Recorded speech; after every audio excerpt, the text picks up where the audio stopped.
রহমতুল্লাহ, শরীয়ত মোতাবেক মোতাবাররেজা শব্দের সংজ্ঞা, মোতাবাররেজা মানে বেহায়া বেপর্দা, বেহায়া বেপর্দা মহিলাকে আল্লাহ কোরআনে বলেছেন।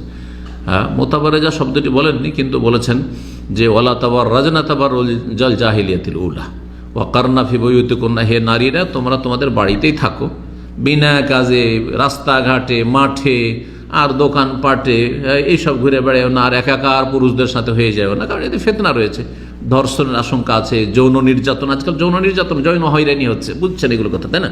যৌন হয়রানি এমন হচ্ছে, বিভিন্ন ইপটিজিং যেটাকে বলা হচ্ছে, কত কি হচ্ছে।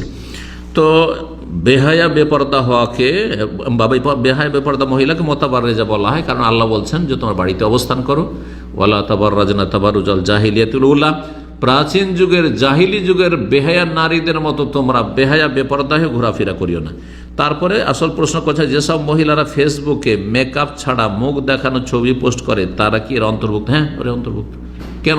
ফেসবুকে সারা দুনিয়ার মুসলিম অমুসলিম সৎ অসৎ, আর ফেসবুকে ভালো লোকের চাইতে খারাপ লোকের বিচরণ বেশি, আর তাতে একজন মহিলা তার চেহারা খোলা ছবি দিবে, হারাম, এটা জায়েজ নাই। জি, তো এই 10টি প্রশ্ন হয়ে গেছে। একটি প্রশ্ন আছে।